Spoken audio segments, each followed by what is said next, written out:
What's good, YouTube, man? I got another video for y'all. What it do, what it do, what it do, what it do, what it do, what it do. Special guest, NFL Super Zone here. Check him out on IG. He's got a great Instagram page. If you don't mind, man, go ahead and tell the audience about yourself. All right. Well, hello everybody. I am NFL Super Zone, as introduced by my wonderful co-host.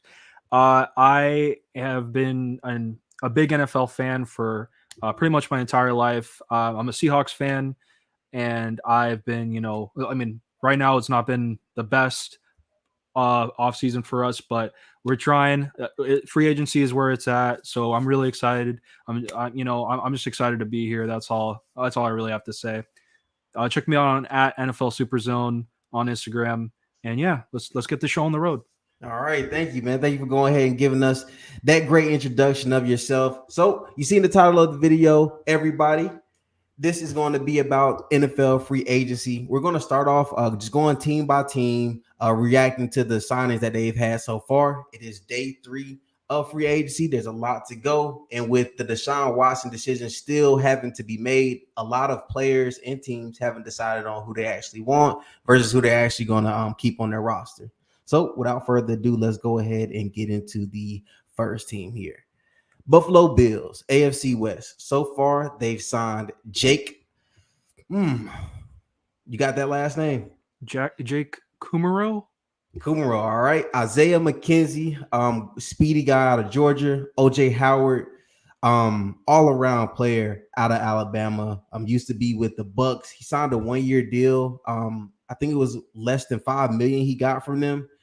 Really having Gronk on that team hurt his stock as far as free agency goes.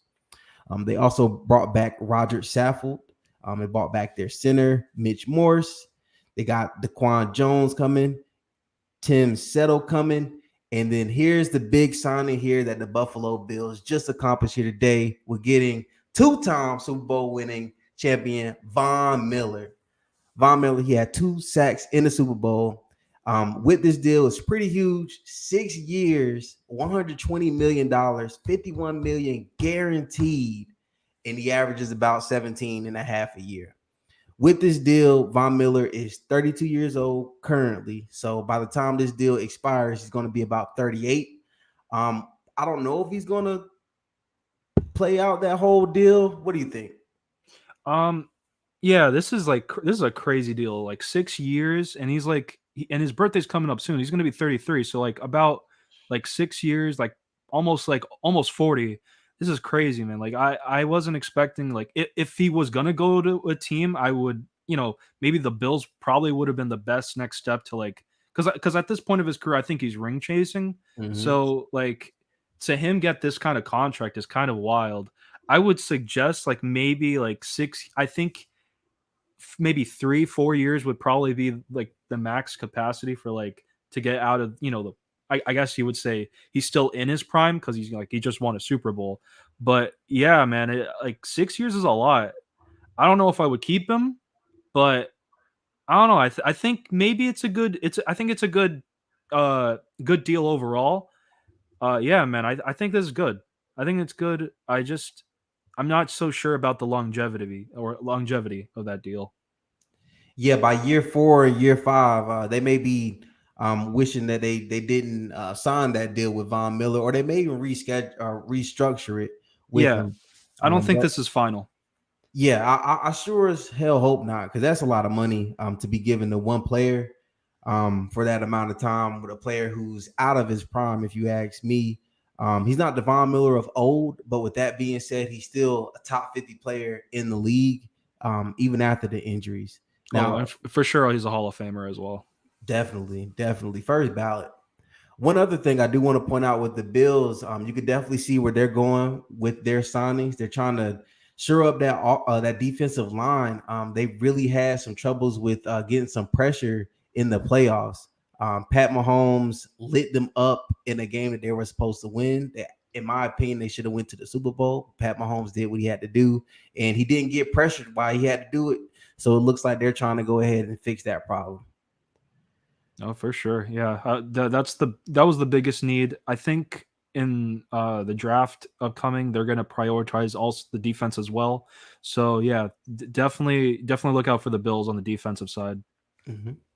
Definitely. They also made another move for Saran Neal. Not too familiar with this player. 3-year deal, maximum value of 10.9 million dollars. Now we got the Miami Dolphins making a move to get a backup quarterback, one of the best backup quarterbacks in the league, Teddy Bridgewater. He knows how to come in, show the guys how to be calm, cool, and collective. And he only got signed for $6.5 million, which is a pretty nice deal for a veteran quarterback who actually started in the league. Then we got Chase Edmonds and Raheem Mostert. I did not know they got Raheem Mostert. That is a steal for only $3 million. Wow. Yeah, it was just recent. That was the most recent thing that I posted. That Raheem Wow. Mostert got signed by the Dolphins. That is a steal by them. Now looking at the other moves that they've made, they got Alec Ingold, Preston Williams, Cedric Wilson, Mike Gesicki, Connor Williams, Emmanuel Ogba, Duke Riley. Landon Roberts. Landon. Okay, that's probably how you do Yeah. it. Okay, so with this, you can obviously see on offense they're going speed heavy, man. I think Raheem Mostert runs like a 4.2. Preston Williams runs like a 4.2. They're going speed heavy, and Cedric Wilson's pretty fast as well. Right. And Mike is pretty good, man. There's nothing you can say wrong about Mike. He's an all-around tight end, great in the running game. As far as blocking goes, great in the receiving game. Looks like the Dolphins are really trying to turn things around there with the lawsuit that they had and their whole situation that they got going on there. And them getting Emmanuel Ogba is going to definitely shore up their D line for the next few years. And these are pretty nice moves by them. Yeah, I noticed a lot of these moves that a lot of it is on the offensive side, and this is like an incentive for Tua to be better. Because Mhm. I mean, in the past 2 years, he's not the quarterback. He's not the fifth overall pick that the Dolphins took. I think it was the fifth overall pick that the Dolphins took back in 2020. So they're trying their damnness to get to weapons and also that build up that team because in a division where the Patriots are getting better, the Bills are certainly on top, and you have the Jets that aren't, they're on the lower side, but like they're trying to make a name for themselves in that division. Definitely. And these moves make them a lot more competitive. Once we get to the Patriots, you could definitely see what I mean by that. But let's go ahead and get to this next team. Speaking of the Patriots, we got them coming up here. Here are their key signings. They got Brian Hoyer, backup quarterback. He's not going to do too much. He's just there for reassurance for the quarterback that they drafted last year, Mac Jones. James White, they're bringing him back for another season. James Ferentz, Mac Wilson, Terrence Mitchell, Devin McCourty, Nick Folk, Matthew Slater. As far as these signings go, key names you can see here: Devin McCourty, Nick Folk. The rest of these guys are really placeholder guys, and you know how the Patriots do. They get these guys, sign them on really low contracts, and they all outperform their contracts. yeah, I would say the biggest the biggest like free agent name would probably be Mac Wilson because they acquired him from the trade with Cleveland Browns with the Cleveland Browns. So yeah, the Patriots are not really known for like acquiring a lot of free agents. I mean, last year was an exception, but yeah, this is a typical Bill Belichick move. Mhm. Definitely. All right, then we got the New York Football Jets. So key moves that they've made: they're getting Joe Flacco back for another year, backup quarterback. Tevin Coleman, speedy guy. Braxton Berrios, he's from the same place I'm from. Really speedy guy. I think he's going to retire at Jet if you ask me. He's doing everything that's asked of him plus more. And then they also want to lock up their tight end position. They signed 2 tight ends, one Tyler Conklin, and then next we got CJ Uzama. I cannot pronounce his name for anything. Some of these last names are going to get me here. So thank you, man. I really appreciate it. Yeah, I'm But trying. fresh off a Super Bowl appearance, CJ did his thing, had a pretty nice season, signed a 3-year, $24 million contract with the New York Football Jets. Then they got Connor McDermott, Laken Tomlinson, Nathan Shepard, DJ Reed, Jordan Whitehead, and LaMarcus Joyner. They got some pretty nice guys. Some guys on some pretty short contracts with the Jets. They are a rebuilding franchise, so these guys may be on the team next year. These guys may not, but these are some pretty solid signings so far. Right, and I like the decisions that they're making in terms of like shoring up that O line, trying to protect their new quarterback. I like that. It's really gonna provide an incentive for Zach Wilson to become like a lot better. I hope it becomes a lot better. I kind of have a soft spot for the Jets. I'm not gonna lie. I like Braxton Berrios. I liked CJ Uzama with the 1 year he had with the Bengals. I really like that. I like Laken Tomlinson. I really like the pieces that they're building in New Jersey. Definitely. Now we're gonna switch divisions. We're going to the AFC North here. First off, we got the Baltimore Ravens. They had them not a lot of signings, but huge signings as far as the money goes. First signing was Morgan Moses, signed a 3-year, $15 million contract. He's going to solidify that offensive tackle position that they've needed some help with for the past 2 years. And they also signed Zadarius Smith from the Packers, who had a pretty nice season for 4 years, $35 million. And then they also finally solidified their safety position, getting Marcus Williams for 5 years, $70 million. Huge signing for them. Marcus Williams, a lot of people know him for that miraculous whiff tackle that he missed on Stephon Diggs, which led them to get a win in the playoffs. But Marcus Williams, solid safety. That was his only mistake in his NFL career. And he's going to be able to solidify what's going on behind Marlon Humphreys. Oh yeah. I like the moves that the Ravens are doing. I think their defense is definitely going to get a lot better than last year because a lot of those players got injured. So doing this is like adds another level of defense that is able to shore up that line, and it helps them in the long run. Mm-hmm. Now we got the Cincinnati Bengals coming up here, fresh off a Super Bowl appearance. They went ahead and got Alex Kappa, Ted Karras, BJ Hill, Jesse Bates, Michael Thomas, not the Michael Thomas, the wide receiver you're probably familiar with. And they also got Clark Harris. Pretty, I'm not going to say low-level guys, but these are definitely C-level NFL players. No huge signing for them as of yet, but we still have a lot of time here in free agency, and it could go big in the draft. Yeah, I like the moves that they're making. I don't think it's nothing too huge. It's nothing like too like the Bengals are admittedly not like a big name team. So doing these moves under the radar, I think the Jesse Bates signing is really smart. Keeping him is really smart. Definitely, Jesse Bates is part of the reason why they made this huge Super Bowl run last year. Now we got the Cleveland Browns coming up next. The biggest move that they made was getting Amari Cooper in a trade for the Dallas Cowboys for dirt cheap. They gave up a 5th round and they actually swapped 6th round picks with the Cowboys. They also got Jakeem Grant, David Njoku, Chase Winovich, Taven Bryan, and Anthony Walker. Now, with the Cleveland Browns, some pretty controversial things are going on at the moment. Baker Mayfield just put out a really cryptic Twitter message thanking the Browns for his time there. But he's still officially a Cleveland Brown for right now. But we'll give y'all more information if anything develops.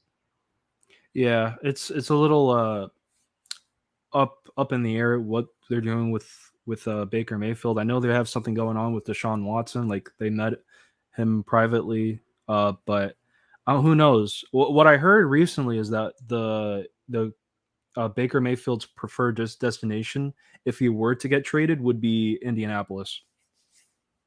See, that would be a nice move for Baker. They have everything besides a quarterback with that franchise there. The thing with Baker is just, can he really lead a team to make a playoff push? And that's something that we haven't been able to see. Primarily because, in my opinion, I feel as though the Browns are just a cursed franchise, man. They just can't get right. Yeah. We'll see. We'll see what happens with Baker. Definitely. Next up, we got the Pittsburgh Steelers. They went up and attacked their quarterback position pretty hard. They got Dwayne Haskins coming back. They signed Mr. Trubisky from the Bills. They also got James Daniels, Robert Spillane, Arthur Mollett, Miles Killebrew, and Chukwuma Oko. I can't even pronounce that. Apologies, man, if you see this video. My English in whatever language that's in is not going too well, man. But I'm gonna try it. Chukwuma Oko. Okorofor. That's it. I was gonna say Okafor, but that's definitely not. That might be right. I don't know. But with this, the biggest name here is Mr. Trubisky. Mr. Trubisky may be a backup for them. He may be a starter. Really all depends on what they do here in the draft. But with the Steelers, they've been pretty quiet, and some more big moves could be coming in the next few days. Yeah. The thing with the Mitch Trubisky signing, I think he's going to be. It's smart. I think it's smart keeping him for 2 years. I think he's going to be a bridge quarterback, if anything. Whoever, I think they're going to get a quarterback in the draft. Maybe Kenny Pickett or some other quarterback. I'm not so sure. But I think he's just an insurance option just in case, just for the next Pittsburgh Steeler quarterback. Definitely. I completely agree. But who knows? Mr. Trubisky could come out and prove and show the league why he was picked number 2. I just don't think that he has the accuracy to do so, but he's going to be a great bridge guy for him. With his one game with the Bills that he played, he didn't throw a touchdown, he threw a pick, but he made some pretty nice plays to get them the win. But we'll see how this all goes, man. We on to the next team, next division, as I should say. We got the AFC South. They're going through some quarterback troubles right now, as their franchise guy did not even play last season due to some accusations. So they went up and got Jeff Driscoll for another 1-year contract. Listening to the owner talk about Jeff Driscoll, it seems as though they really believe in him and they feel as though he could be the guy going forward, but they signed him to a 1-year contract to really kind of see how he's going to perform. They also got Dare Ogunbalowi, Chris Conley, pretty speedy guy. He used to play for the Chiefs. Pharaoh Brown, Cedric Agwubihi, really good signing right there. I like Cedric. He's been in and out of the lineup, but he's a pretty solid guy. Justin Britt, AJ Kane, Malik Collins, Blake Cashman, great last name. Christian Kirksey, same last name again. Agbo. Is that the same last name? No, last few letters there. Oh man. Okoronkwo, Terrence Brooks, MJ Stewart, and Desmond King. As far as these names go, in my opinion, the biggest name here is Desmond King. Really good DB. He's battled these past couple of years. But with the Texans, they're just trying to get a solid team together for the future. They are in full rebuild mode with Lovie Smith. Yeah, the Texans right now are not doing so well. Like, I think every position, they need every position. Definitely. Next up, we got the Indianapolis Colts. First up, we got tight end Mo Alley-Cox, offensive tackle Matt Pryor, defensive end Tyquan Lewis, defensive end Yannick Ngakoue, who they acquired in a trade in exchange for Rock Ya-Sin. We also got Zaire Franklin and Brandon Facyson. Now, Biggest thing here with the Colts, I feel as though their biggest move was moving Rock Ya-Sin. With the Colts, they're pretty stacked at that cornerback position. Rock Ya-Sin is a pretty solid corner, but they just didn't need him really because they are pretty. They have pretty nice depth at that position.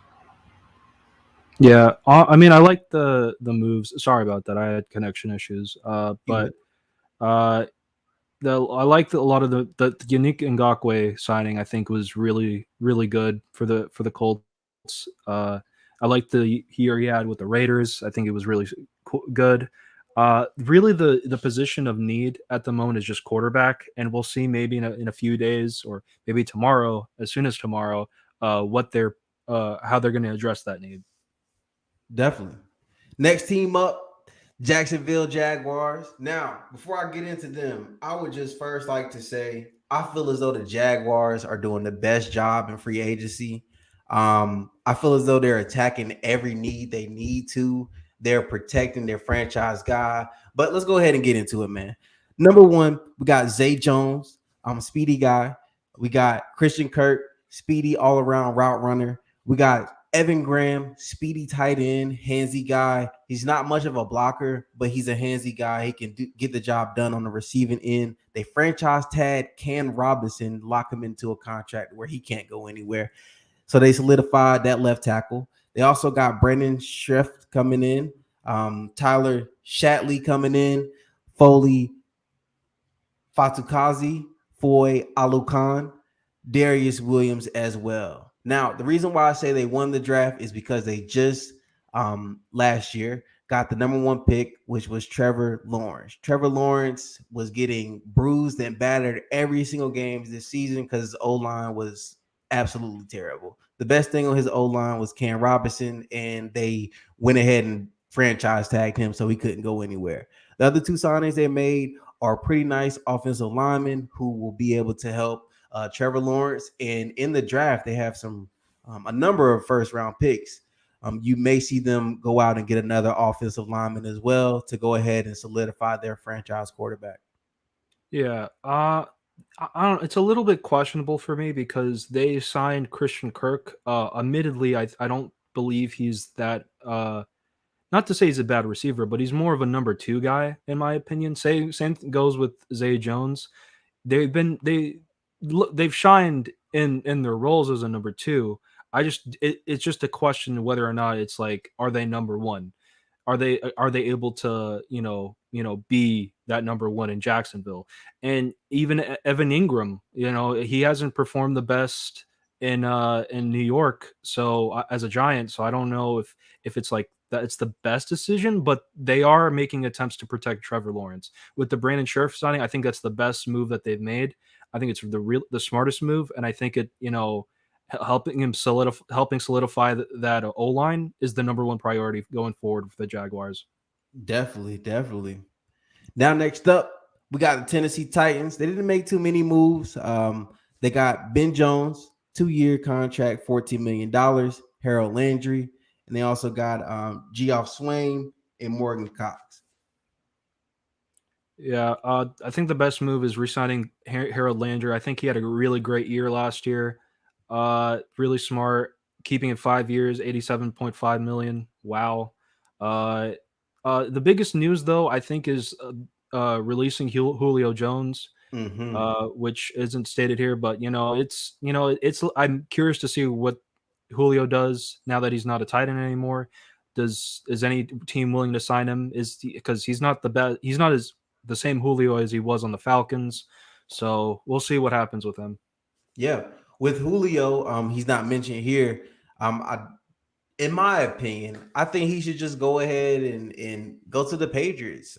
Find out how to really be in a winning environment again. With the Titans, a lot of games, the coach after the game just called him out about his lack of effort and his lack of blocking to really help the team win. It seems as though that coach felt as though Julio was in it for himself and not really in it for the team. So why not go to the one franchise that you know is about the team and not about anybody individually?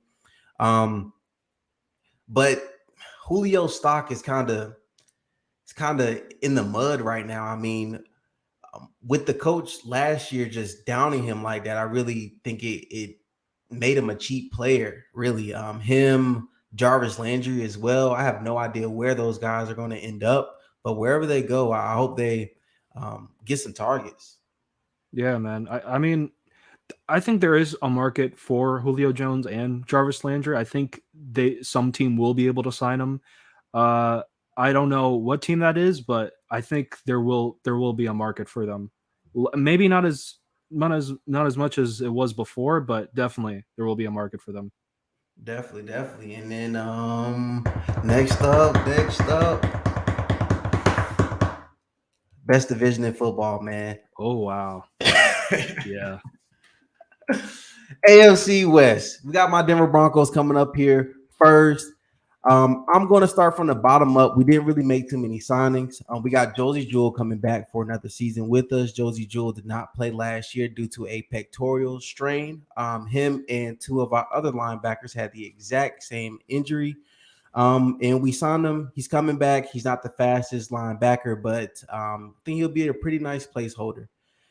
Then we went out and got DJ Jones to replace Shelby Harris. He's also going to be a nose tackle, hopefully, for us, as Mike Purcell may or may not come back for us. DJ Jones had a great season last year with the 49ers, and he's a pretty consistent pass rusher for a defensive tackle, and he also can stop the run. And one of our biggest signing was also getting Randy Gregory to come to Denver. We stole him from the Dallas Cowboys. Dallas Cowboys signed him with the same exact contract that we signed him for, but there was some verbiage in the contract that Randy Gregory did not agree with. According to my inside sources, I was told that the contract stated that if he got fined one time, the contract was void, which absolutely makes no sense to me and is pretty terrible language to really put in an NFL contract, if you ask me, because these guys can literally get fined for anything. Same with basketball guys. We've got Calvin Anderson. He's going to be a backup offensive tackle. And the biggest move that we made here was getting Russell Wilson. He's a quarterback that we've been needing for the past 5 years. We acquired him in a trade with the Seattle Seahawks. We gave up 8 potential players for him. To get started, we gave up a 4th-round pick, 2 first-rounders, 2 second-rounders, a 5th-rounder, Drew Lock, Noah Fant, and Shelby Harris. So if you do the math, where these guys really got drafted, we gave up 3 first-rounders and 3 second-rounders and 2 4th-rounders, because we drafted Noah Fant in the 1st round 3 years ago. We drafted Drew Lock in the 2nd round 2 years ago. But we had to get our quarterback. I feel as though the Seattle Seahawks got a lot out of the trade, even though they lost their guy. But it seemed as though that situation there with Seahawks and Russell Wilson was going down a bad road, to say the least. Yeah, to say the least. As a Seahawks fan, I can confirm it wasn't a good sign. Yeah, a bunch of red flags started showing up. I will say that. Yeah, I really like what the Broncos are doing. I would say that this is the team that did the best in free agency, but we're not there yet. I think the Randy Gregory signing was really, really good, a steal. Though I think the DJ Jones signing is really underrated because he had Russell Wilson running for his life back in the because he was the 49ers. He was on the 49ers, so he making Russell Wilson running for his life. I think he was a really underrated signing. Yeah, Broncos overall, they got an A. They get an A from me for free agency. Definitely. Next up, we got the Kansas City Chiefs. Didn't hear about this move, but they got Chad Henning. They got him to a 1-year contract. Of course, he's a backup quarterback. Orlando Brown, they franchise tagged him, had to solidify that O-line. Last year, even with the young guys, the Kansas City Chiefs had one of the best O-lines in football once again. They got DJ Clark coming back for another year, and then they got rid of Tyrann Mathieu and replaced him with Justin Reed. With the Kansas City Chiefs, they were almost there at the Super Bowl. They have a pretty nice team. They didn't really make too much movement there on their roster because they pretty much have all the players they need. But they did what they had to do to go ahead and put them in the best position to possibly go to the playoffs next year. Oh yeah, definitely going to be a Super Bowl favorite next year. You can say, but you can say that for any team on this division. It's wild. It's wild to see what's going on. I'm interested to see what Tyrann Mathieu wants to do, where he goes. Justin Reed as a good solid option to fill that position. Yeah, Chiefs haven't changed really that much in my opinion. They're just the same scary team that a lot of other AFC teams are going to have to face. Will they make the promised land next year? Who knows? We'll see. Definitely, definitely. And now that I'm actually looking back at this, and we were talking about wide receivers earlier, they would be a perfect fit for one of the wide receivers we were talking about earlier. I think the Chiefs really needs an all around wide receiver to tandem up with Tyreek Hill, because if you look at a lot of these games, man, especially when they played us, there were some times we were triple teaming Tyreek, like triple team, three guys on him. We got a linebacker covering below. We got a quarterback covering him in man. Then we got a safety over the top. And um, if you got somebody like Julio Jones on the other side or somebody like Jarvis Landry on the other side, they're going to be wide open in one-on-one coverage. I really like to see if they'll go out and make a move for a wide receiver, really make them even more scary of a team. Mm-hmm. Then we got the Las Vegas Raiders making a few moves here. They're getting Brandon Bolden, who's up there in age. That move right there is pretty surprising, but it's not a major move that they made. They got their guy Max Crosby to come back on a 4-year, $98 million contract. Huge signing for them. Matt Crosby had a great season. He's their captain. He's their guy. And they also got Chandler Jones. Started off the season last year with 5 sacks in the very first game. Ended the season off with 10.5 sacks.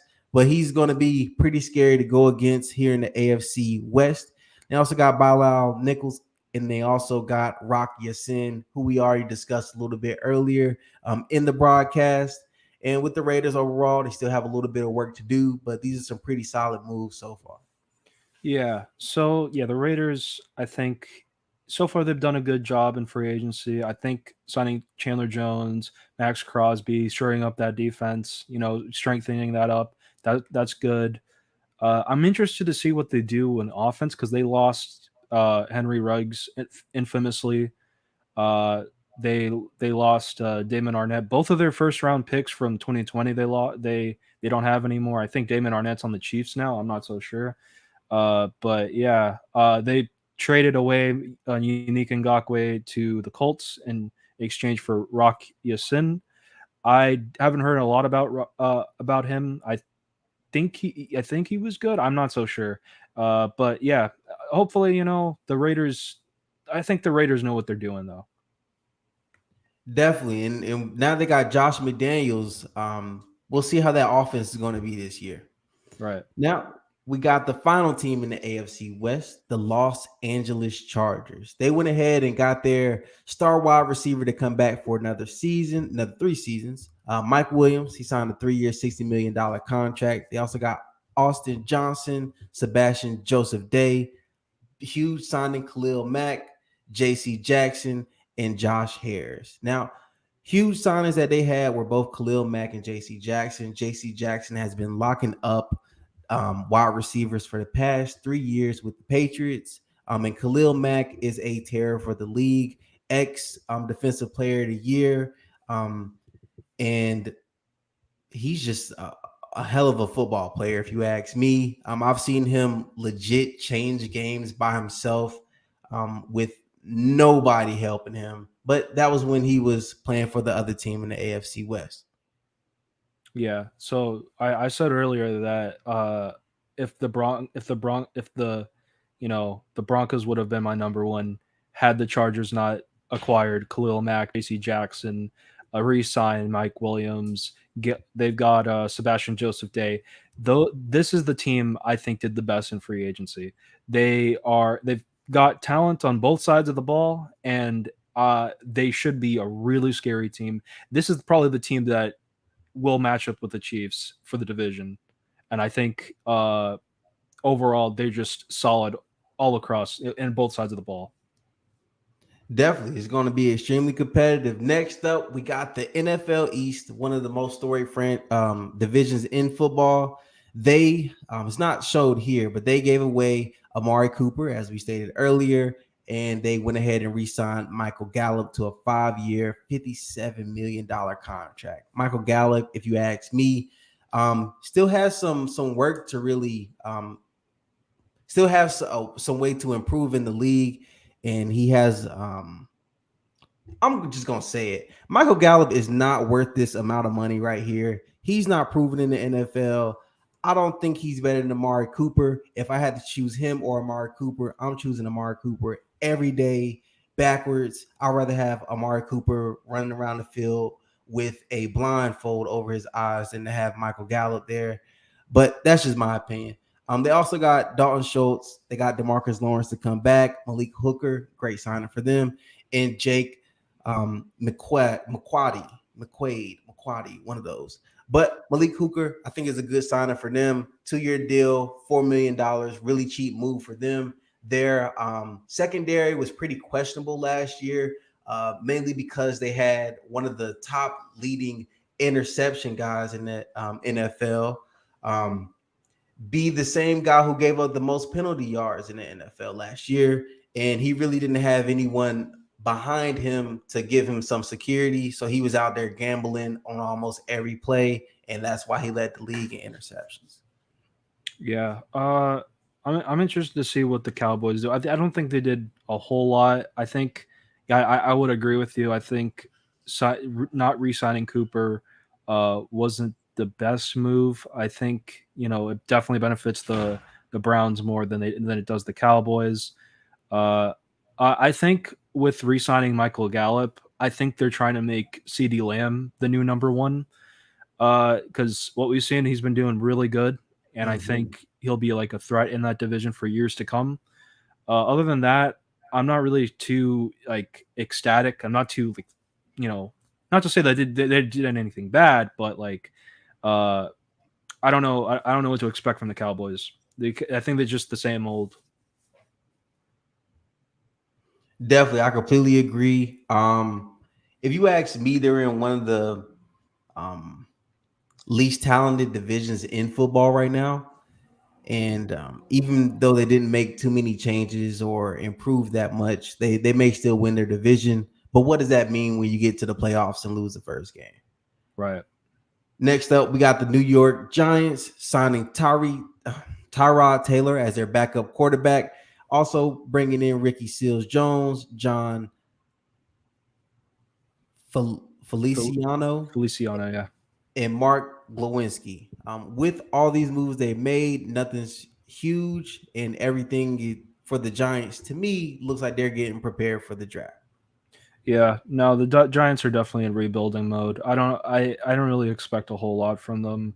Signing Tyrod Taylor was a good idea. He's been a capable starter in many other cities. He's just been a really unlucky guy. He's been injured in every other city that he's been in: Buffalo, Cleveland, Los Angeles, Texas. I feel for the guy. So Tim get a good start. I think he's definitely an upgrade over Daniel Jones right now. So maybe mentor him a little bit. I don't know. The Giants are in rebuild mode. We'll see what happens. Definitely. Next up, we got the Philadelphia Eagles. Didn't make too many moves here. They got Greg Ward. They also got Jason Kelce coming back for another year, $14 million deal. Hassan Reddick, who I think is a pretty nice move for them. They also got Andre Chichare. I think that's how you pronounce it. With the Eagles, I'm pretty sure that they're getting prepared for the draft. I believe they have 3 first-round draft picks this year. And they're rebuilding. They've been rebuilding for the past 2-3 years, and they're gonna definitely make some splash in the draft. They have some pretty nice draft capital, and we'll see where they go in the draft. With the next broadcast, we're going to do a fantasy mock draft where we're going to go ahead and show where they're going to go potentially. Right. Yeah, so Eagles, I think they definitely have the brightest future in terms of this division. The three round draft picks, I think that it's going to benefit them a whole lot. A lot of the players that they have right now, they're getting a lot older, so replacing them with young blood is a good idea. They're rebuilding, but they made the playoffs last year, so it's not completely hopeless down in up in Philly. Definitely, definitely. Then we got the final team in the NFC East, the Washington Commanders. Carson Wentz, JD McKenzie, and Bobby McCain. Bobby McCain, pretty nice signing for them. Go ahead and get somebody in there to try to solidify that secondary. JD McKenzie, a pretty solid running back, and they also got Carson Wentz coming in. As you can see, they made a trade for Carson Wentz. And with that trade, they didn't really give up too much draft capital, but they gave up enough. As Carson Wentz at this point in his career is a game manager, and I think that if they are potentially tanking, he's one of the best quarterbacks to have just to be a placeholder for you. Yeah, Carson Wentz definitely isn't the same quarterback as he was on the Eagles. Definitely has regressed in terms of his talent. I was interested to see JD McKissic's name on here because I read a report that he signed with the Bills not too long ago, but I guess now he went back on the deal. He pulled a Randy Gregory and went Yep. back on the Commanders. Yep. A lot of guys have been doing that pretty recently. I think that once the agents have been really dissecting these contracts, they're finding some verbiage that they don't really agree with. And these teams are trying to get over on them. So the players are like, nope, I'm getting out of here. Wow. Then we got the NFC North coming up. The Chicago Bears did not make too many moves here. They got Lucas Patrick, Larry Ogunjobi, Nicholas Morrow, and Patrick Scales. Now, I'm not even gonna lie to y'all. I have no idea who any of these guys are, but the Bears, they didn't make too big of a splash with the free agency moves. Yeah, no, I think right now the Bears are in rebuild mode. They have a young quarterback that they desperately need to protect. I think the best move that right here is the Larry Ogunjobi move. He was on the Bengals uh, most recently for their Super Bowl run. Uh, one of the few pieces on that O line that actually did a pretty good job. I think it's smart getting him, but we'll see. It's the Bears of the Bears. Definitely. Then we got the Detroit Lions coming up here. They got a backup quarterback, Tim Boyle, coming in. DJ Chark finally found a home in Detroit. Khalif Raymond, speedy guy. Josh Reynolds, Evan Brown, Charles Harrells, Alex Enzalone? Enzalone, Tracy Walker, and CJ Moore. Pretty solid guys. Just like the Bears, the Detroit Lions are in complete rebuild mode as they look to really see what the future is going to hold for them. As I can't name their franchise player at all, as everybody that's currently on this team can get out of Detroit. But who knows what'll happen in Detroit? Hopefully, they can have a complete culture change to really change things around. But who knows? It's Detroit. They went 0-16 before. They can definitely do it again. Yeah, I mean, hopefully, I mean, I like Dan Campbell. I like what he's doing for the city. I like what he's doing for not just the team, but for the city. I think he's definitely uh, adding a little bit more personality than there was before. Definitely taking the reins. It's. I'm interested to see what Detroit does. Maybe I don't really think it's going to be. They're going to be any good next year, but hopefully he'll be able to turn that ship around. Maybe decent at best. Definitely. Next team up, we got the Green Bay Packers making a huge splash, signing signing Aaron Rodgers to a huge deal worth $50 million. A lot of controversy around Aaron Rodgers and his move. There was reports before he signed the contract saying that he wanted $50 million a year. Then Aaron Rodgers came out and said that is categorically false. And then the contract came out and he did want $50 million a year. So it's a lot of things going on. Aaron Rodgers really was drama for no reason. Then Devontae Adams, they stated that they wanted to franchise tag him, but he did inform the Packers that he's not going to play under that franchise tag as he's asking for $30 million a year. So if you just take Aaron Rodgers' contract and Devontae Adams' contract, that's $80 million by themselves right there, not even including the O-line that you have to protect Aaron Rodgers. And also they got Alan Lazard coming back. Devondre Campbell, they signed him back. They really needed him. He's one of their best pass rushers. And Preston Smith coming back as well. So they solidified their linebacking core. They lost the guy, but they solidified everybody else. And these moves are pretty hefty, if you ask me, and pretty costly. But for the Green Bay Packers, they are a playoff team, and they're going to continue to be that. Yeah, I think with this extension, it pretty much confirms that Aaron Rodgers is going to be a Green Bay Packer till the end of his career. Mm-hmm. I don't really think he'll go anywhere else. I'm not too sure what they're going to do with Devontae Adams. I think they'll keep him. I think he's going to stay in Green Bay for now, but like I'm not so sure what the whole drama is with him. Alan Lazard, I think, is good number 2 option. I just hope they just don't waste any more of Aaron Rodgers' career in Green Bay because like he only has 1 Super Bowl ring and has lost like 4 NFC championships. So we'll see what happens. Definitely. And last but certainly not least in this division, we got the Minnesota Vikings. They went out and signed Kirk Cousins to a 1-year, $35 million fully guaranteed extension. They also got Harrison Phillips coming back, Jordan Hicks, and Jordan Berry. Now, bringing Kirk Cousins back is pretty controversial across the NFL world, as a lot of people don't believe in him. But I mean, if you ask me, what other quarterback could they have signed that is going to throw more touchdowns and interceptions, to say the least? But as far as the other signings that they've had so far, I think Jordan Hicks is a great signing. They got him for cheap. Pretty nice guy. He's had over 100 tackles for the past 3 years that he's been healthy. And yeah, we'll see what they do in the draft. Yeah, I'm pretty interested to see what Minnesota does because they got a brand new head coach, brand new front office. Keeping Cousins was an interesting move, but I don't know for sure if they're completely ready to like take the next step because they've always come up as that one team that's come up short in a lot of games, whether it be kicking a missed field goal or just maybe losing by like a failed defensive play.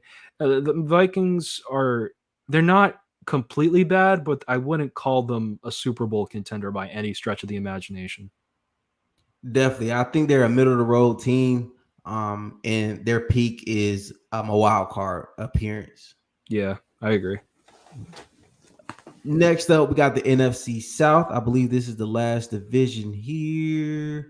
But with the NFC South, the biggest thing is that Tom Brady is coming back. Hang on, I'm trying to get my computer together. All right, there we go. Tom Brady's coming back. It's not really mentioned here because he hasn't officially signed the contract. But they also got Jake Matthews, offensive tackle, coming. And I'm looking at the Falcons. I apologize. The Falcons got Jake Matthews, their offensive tackle, to come back. And they also got their kicker, Young Hoku, to come back as well. I think he's one of the best kickers in the NFL. They got him for a 5-year, $24 million contract. Why not solidify that position for the next 5 years? Matty Ice is going to need a kicker if he's going to do anything.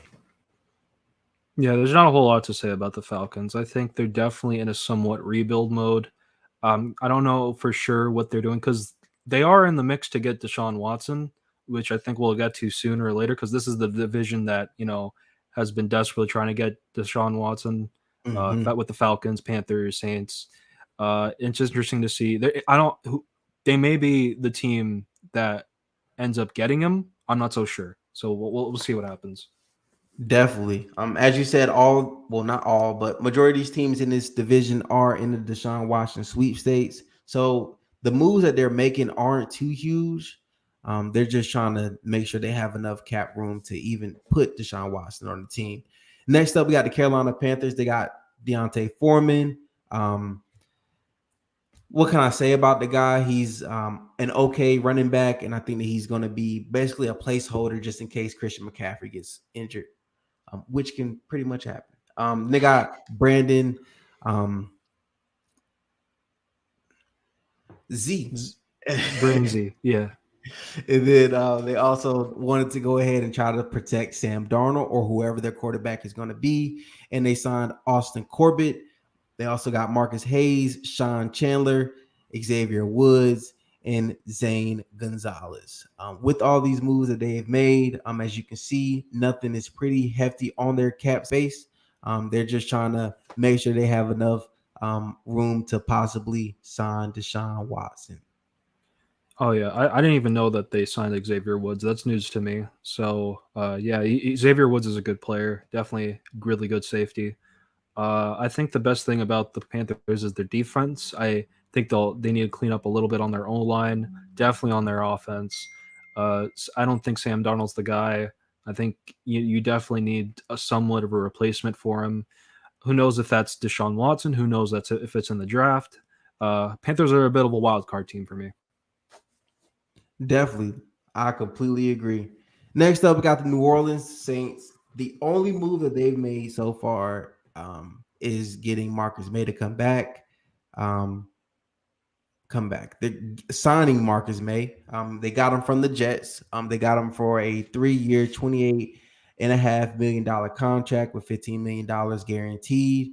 With the Saints, they're kind of in a bit of a crossroads here as they are in the Deshaun Watson sweepstakes, but they also have Taysom Hill on their payroll, and I believe they're paying him about $10 million a year on a 4-year contract. So we'll see what the Saints do from here, but they're pretty quiet as of yet. Yeah. Yeah. I don't know about the Saints a whole lot. Like I know they're not making a huge moves in free agency because they're kind of tied down by the cap situation. That's another thing. I don't know if they can do a whole lot. I think you know who knows. Maybe they've gotten away with the cap before. Who it's a little different now because uh, they don't have Sean what was it Sean Payton anymore. Mhm. So it's a little up in the air what the Saints are doing. Definitely. Now we got the Tampa Bay Buccaneers coming up here. With the Bucks, biggest news that they have is getting Tom Brady to come out of retirement. He's going to be returning to the Tampa Bay Bucks for next season. They also got Shaq Mason to come as well in a trade that they got with the New England Patriots. I think that is a steal. They only had to give up a 5th-round pick for a starter in the NFL. Also got Russell Gage. And they also got Chris Godwin coming back for another year. So they're trying to replace AB with Russell Gage. I think that'll be a pretty solid thing for them to do, as Tom Brady can make sliced bread look like apple pie.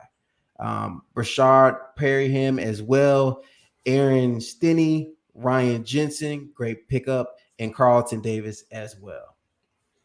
Yeah, it's very interesting to see all these players come back for another year because, uh, and I don't know, maybe it might be the Tom Brady effect where he brings out the best in everybody and wants them to sign with them, sign with whatever team he's playing when.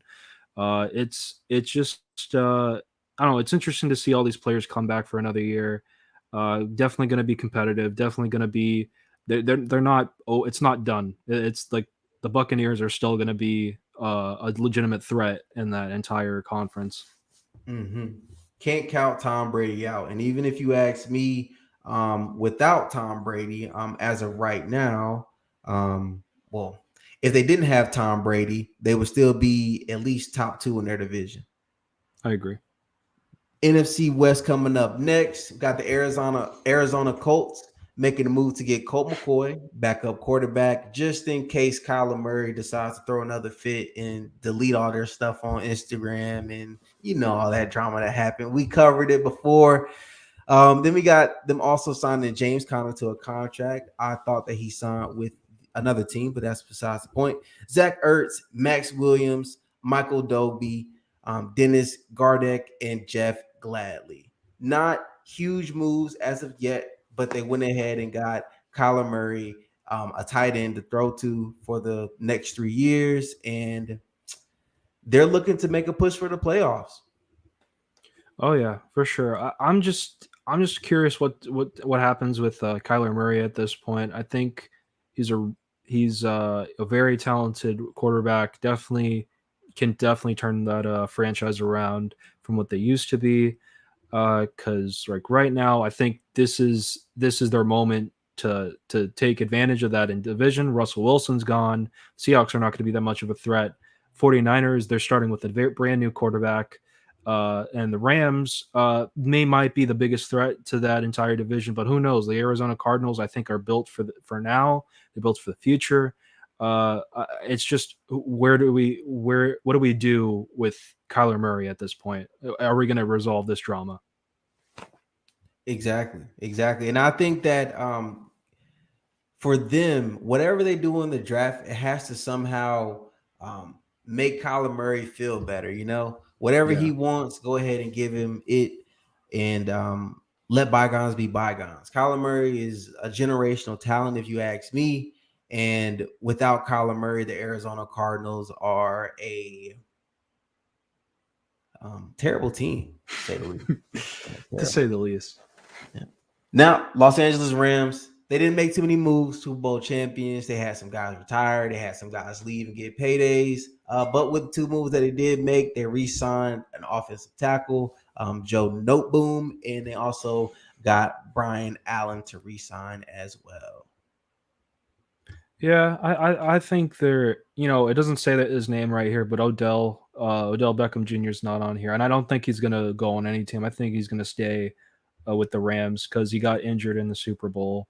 So maybe give him one more year to and then make him test out free agency then. But for now, I think Odell's gonna stay. Andrew Whitworth retired. Very important piece for that Rams team. Definitely, I don't really think it changes too much, but I think it's going to be sad to see him go, especially for a player of his how long he played there, as well as on the Bengals as well. But yeah, definitely, I think the Rams are going to still be a threat in that division and definitely in the entire conference. Definitely, they have a top 10 quarterback, and they have a top 2 wide receiver. If you ask me, I think Cooper Kupp is that guy right now, and there's nobody as far as wide receivers go that's really up there with them as far as route running and persistency for an entire game.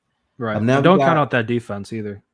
Oh, goodness gracious, facts. Got generational talent, Aaron Donald.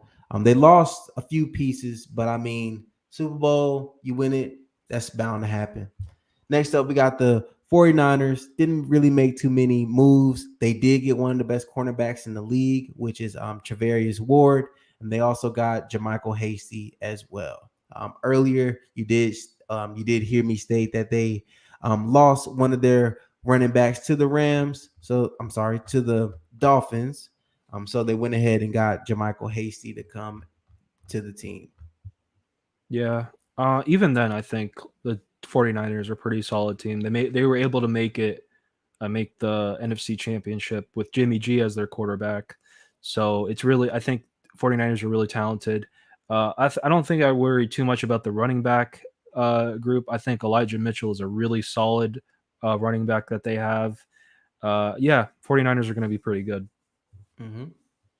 And then we got the Seattle Seahawks right here. You can take this one if you want. All right. Well, the Seattle Seahawks, they They traded away Russell Wilson, one of the best players of all time, to for Drew Lock, Noah Fant, Shelby Harris, and a couple draft picks. We got Will Disley.